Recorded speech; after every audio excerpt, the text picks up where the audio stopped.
Lotus Sutra is one of the most important scriptures in Mahayana Buddhism. It's a very long discourse. It's 28 chapters, and some of them are quite lengthy. It actually is not a teaching from the historical Sakyamuni Buddha.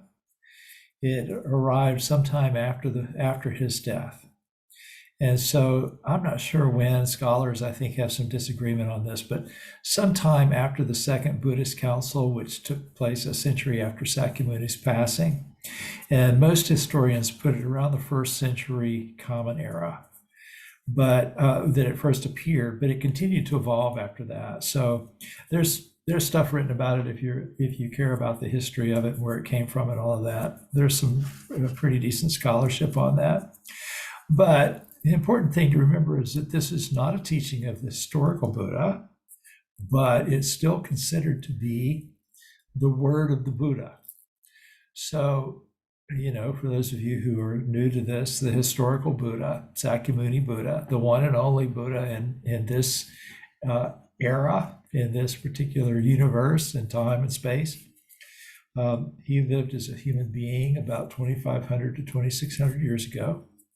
And he gave teachings that constitute the basics of Buddhism as it appears first in the Pali Canon. So the Four Noble Truths, the Eightfold Path, teachings on not-self and impermanence. These things were either spoken by the Buddha or by a close disciple, or collected in commentaries around those teachings by very significant people. So there's this idea, though, of Buddha Vachana, word of the Buddha, anything that is spoken directly by the Buddha, inspired directly by the Buddha, spoken in the presence of the Buddha and approved by him, or that is fully consistent with the intent of the Buddha. And so that's where we come up with some of these Mahayana teachings that sort of grow out of the teachings that we find in the Pali Canon, that are the original teachings of the historical Buddha.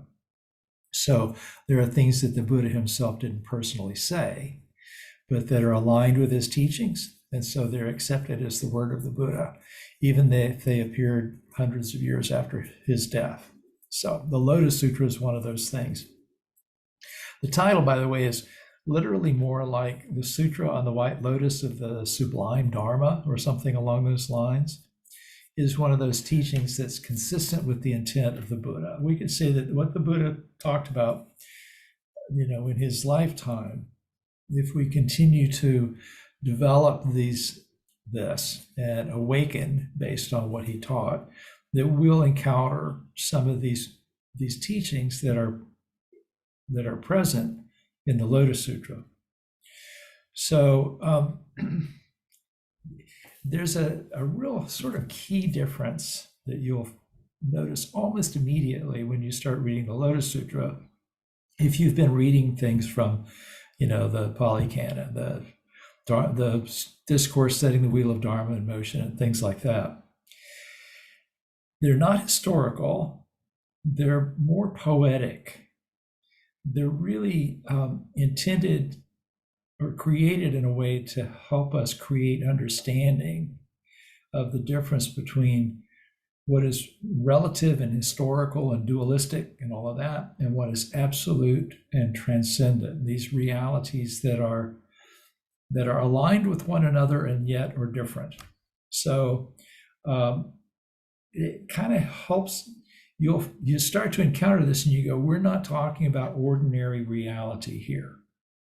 We're talking about something that is sort of beyond that is, that sort of defies understanding in the usual logical sense. The way poetry, kind of speaks to our heart. The way, any spiritual teaching, it should be viewed as spiritual truths, not science lessons, not history lessons. They speak to us on a really different level. And so there are some teachings, some specific teachings that you'll find in the Lotus Sutra that I suspect probably appeared there first. and that is kind of why this discourse is so important. One of them is the chapter on Avalokiteshvara. So Avalokiteshvara is a very important bodhisattva in Mahayana Buddhism. Avalokiteshvara is the embodiment of compassion, and not a historical figure, probably. We don't know for sure, but probably, is considered to be a resident of a time and place that is outside of what we normally think of as time and space, right? But it helps us to awaken by being compassionate to us, by hearing us, and when we want help and we want to transcend our suffering, Avalokiteshvara is there. You could see that reflected in the fact that you're all sitting in the same room and supporting one another on your spiritual path. That's one of the many hands of Avalokiteshvara right there. But also, by embodying compassion, helps us to realize compassion, our own compassion, as a transformational force. So when we develop compassion, it helps us to transform ourselves and transcend suffering by wanting others to be free from suffering. So that's one of the things. But there's like three things that are really key to Mahayana Buddhism that this is the place that you encounter them in the Lotus Sutra. And the first is the idea of skillful means. It kind of gives us the Mahayana concept itself. So Mahayana means greater vehicle, or the great vehicle. It's this idea that there is one vehicle that can carry everybody. There's one way to follow the path that encompasses all the Buddha's teachings. And it explains that we're practicing together with the ultimate aim of Buddhahood, supreme perfect enlightenment. So if you go, let me back up just a little bit. If you go back to the Pali Canon and you look at like Theravada Buddhism, the objective of practice is to be an arahant, to transcend the cycle of coming and going, the cycle of suffering. And you do that by purifying your mind to the point where you don't have any attachments that keep bringing you back to stress and suffering.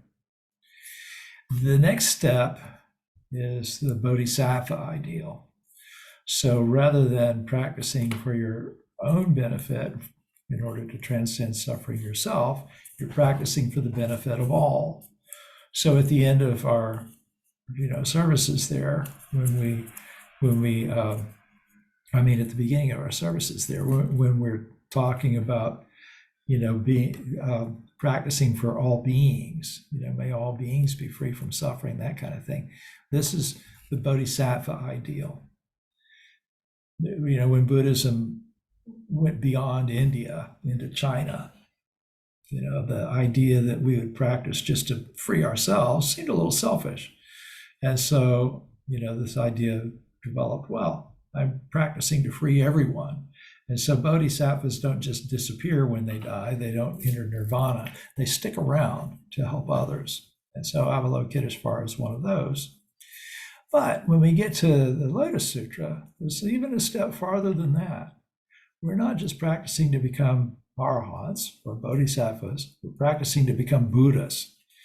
And so, so this is really our goal now, is to be Buddhas ourselves. So the Buddha way is the way being taught in the Lotus Sutra. So in order for this to happen, we have to have Buddha nature. So Buddha nature is the idea that all beings have the potential to become Buddhas. Even evil people and animals and things like that can all become Buddhas eventually. We're all on this path to not just transcend suffering, but to be Buddhas ourselves. And the next thing in that is the divine body of the Buddha. So this goes into the idea that Buddhas are beings that transcend space and time. And so there's this idea then that the Buddha didn't die 2,500 years ago. I mean, his physical form did. And he didn't just sort of go into nirvana free from everything, that he's eternal. And so there's this body of the Buddha that exists beyond space and time.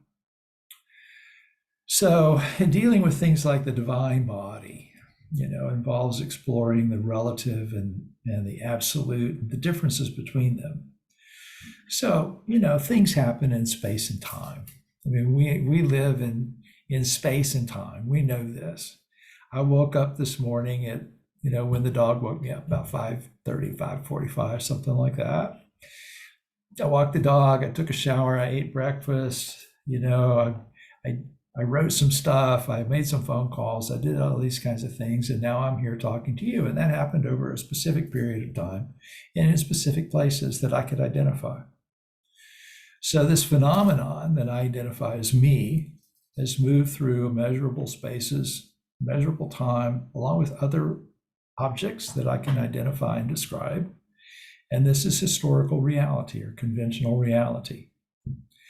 But the Lotus Sutra deals with historical reality to some extent, but then you see that it goes into things that are beyond that. So example, it takes place on the top of a mountain in Rajgir, which really exists, a place called Vulture's Peak. And Jim and I have been there, Jim Mallet and I have been there at the top of Vulture's Peak. It's a real place. You get there by taking a cable car up the side of a mountain, you can walk back down and stuff and, walk around up there and everything. It's a real place in space and time that we're familiar with. But if you visit this mountain peak where the Buddha delivered this discourse, you see that it's fairly small.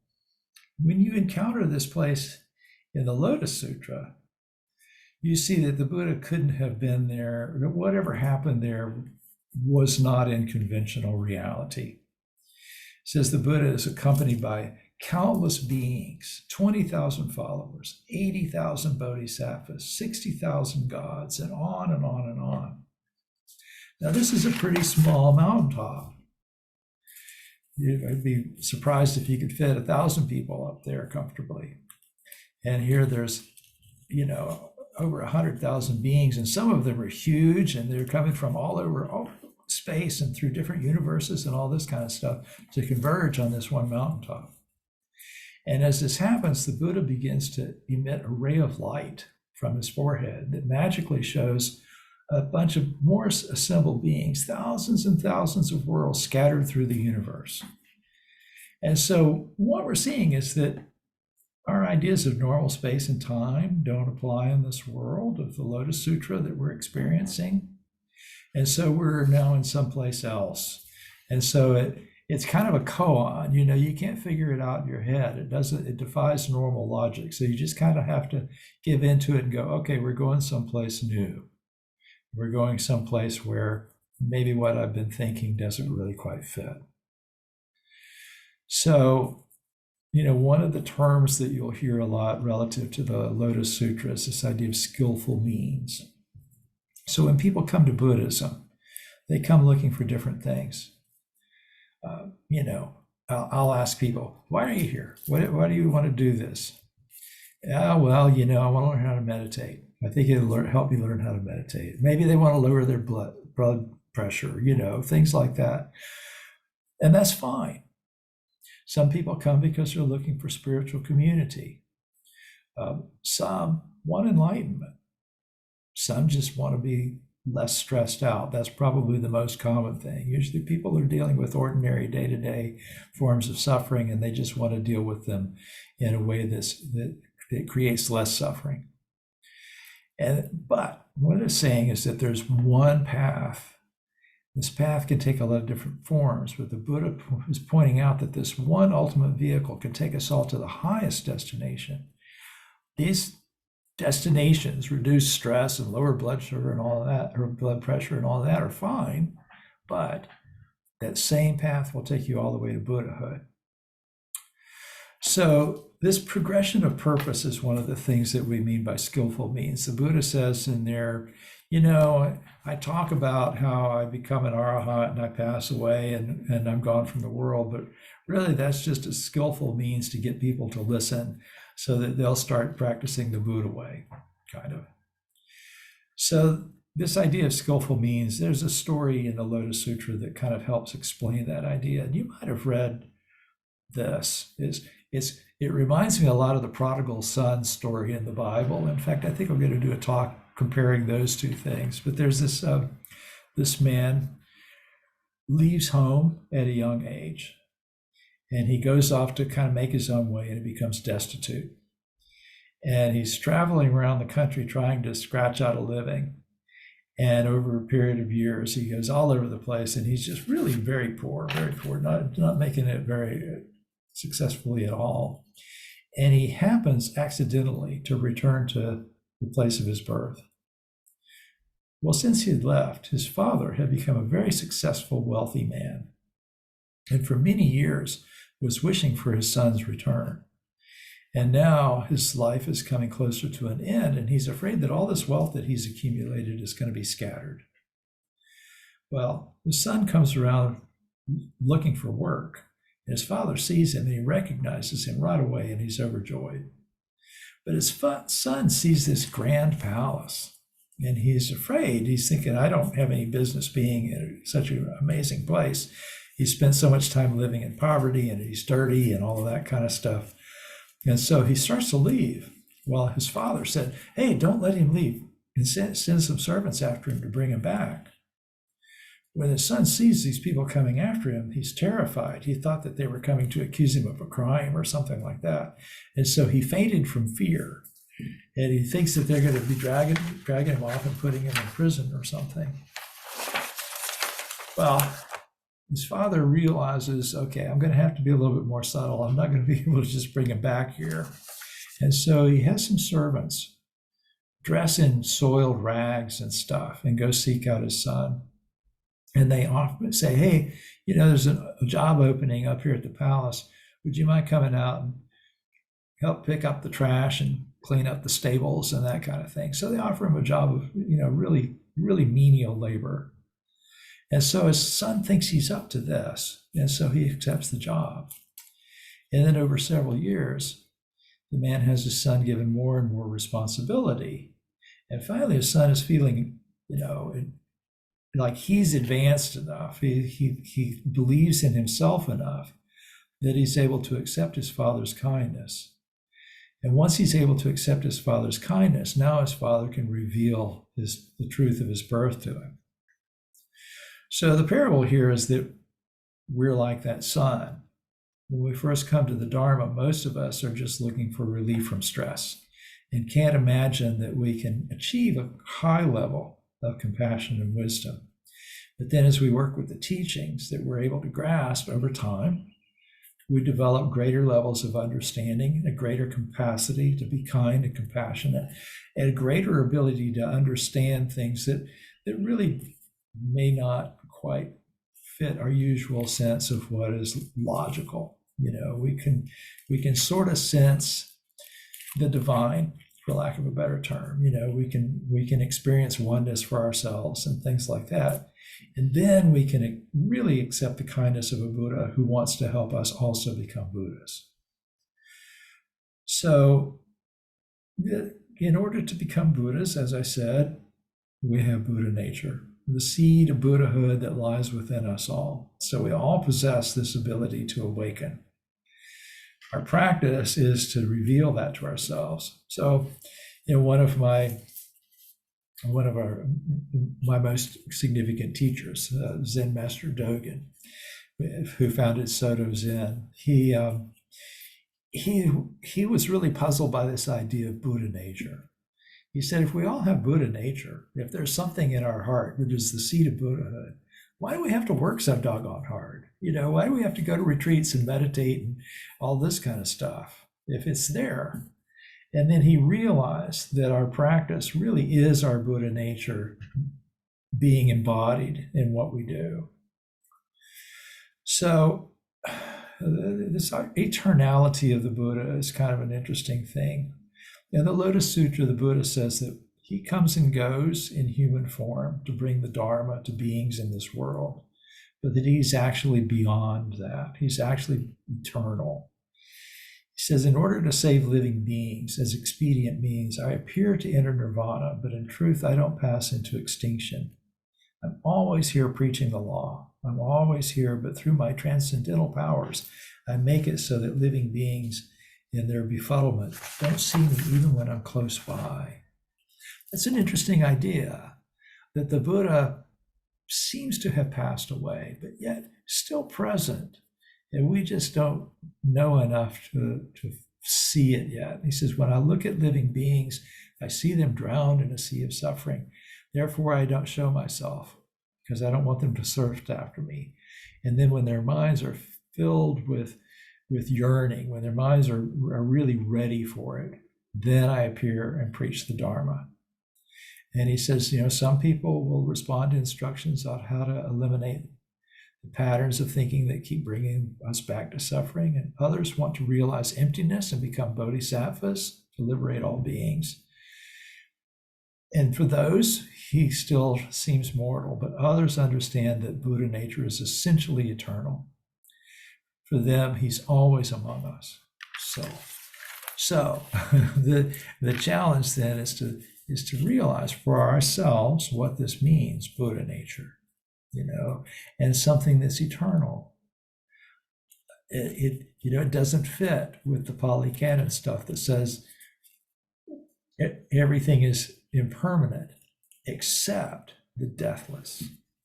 And so when we circle back around to the original teachings of Sakyamuni Buddha, at one point he said, being myself subject to death and illness and old age and all of that, I sought that which was also subject to death and illness and old age. He said, in other words, being myself impermanent, I sought comfort from that which was also impermanent. And he said, and I realized, what if I sought that which was not impermanent? What if I sought the deathless?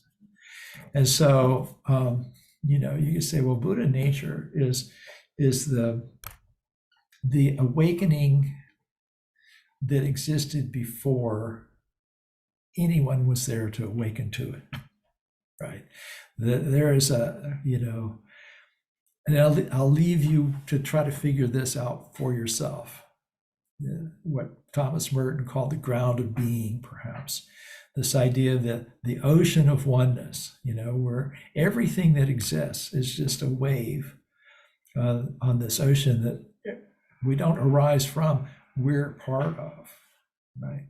And so everything is constantly changing, but everything is interdependent. Everything is a part of everything else. And so this realization is, when you take that to its completion, that's where you find Buddha nature. So that's a whole lot in a short period of time. We'll be diving into this a lot more deeply. So those of you who want to start joining, who've been doing the Thursday night things or want to, we'll start up the Thursday night group.